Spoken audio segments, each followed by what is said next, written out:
ফজল মানে হলো ইসলাম, ফজল মানে হলো কোরআন। এই কোরআন যারা কর্ণফুলি পাইছেন আপনারা কি খুশি না বেজার? এখন বলবেন হুজুর কোরআন পাইছি খুশি, একটা কারণ আছে। আপনি যখন অন্ধকার কবর দেশে যাবেন, কবরে যাওয়ার পরে ডান দিক থেকে বাম দিক হবেন, এই দুনিয়ার কোনো মানুষ ওই কবরের ভিতরে চাঁদের আলো ঢুকাইতে পারবে না। এই দুনিয়ার কোনো মানুষ কবরের ভিতরে মোমবাতির আলো ঢুকাইতে পারবে না।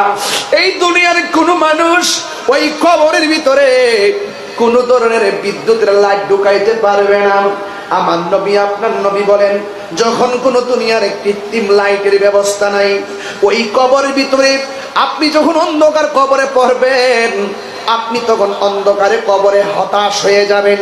কিন্তু হঠাৎ কইরা যখন ডান কাত থেকে বাম কাতে যাবেন, ওই মুহূর্তে তাকায়া দেখবেন আপনার কবরের ভিতরে বিনা তারে একটা লাইট জ্বলতেছে। বিনা তারে গো একটা লাইট জ্বলতেছে। তখন আপনি তারে জিজ্ঞাসা করবেন, তুমি কে? আমার ডানে মাটি, বামে মাটি, উপরে মাটি, নিচে মাটি, পায়ের দিকে মাটি, মাথার দিকে মাটি, সব আমার একা রেখে চলে গেছে। দুনিয়ার কোনো লাইন নাই যে আমার কবরের মধ্যে আলো দিবে। তুমি কে গো?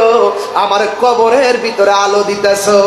ওই আলোর জবান খুলে যাবে, ওই আলো ডাক দিয়ে বলবে, আমার তুমি চিনো না, আমি হইলাম তোমার দুনিয়ার কোরআন তেলাওয়াত। আর বড় করে বলুন আল্লাহু আকবার। ও যুবকের দল কি দিয়ে আওয়াজ বুঝামু? আল্লাহ বলে, বন্ধু জাস্ট ইউজে আপনি বলে দেন, এরা যেন আমি আল্লাহর পক্ষ থেকে ফজল পাইলে আনন্দ করে। হ্যাঁ বন্ধু আপনি বলে দিন, এরা যেন আনন্দ করে। বন্ধুরা রে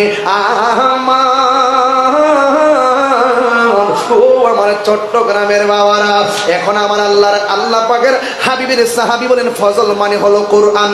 এই কোরআন পড়লে লাভ আছে না নাই?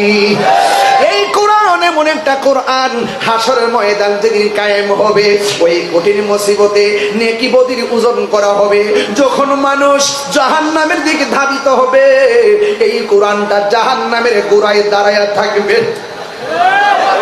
জাহান্নামের মুখের মধ্যে দাঁড়ায়া থাকবো।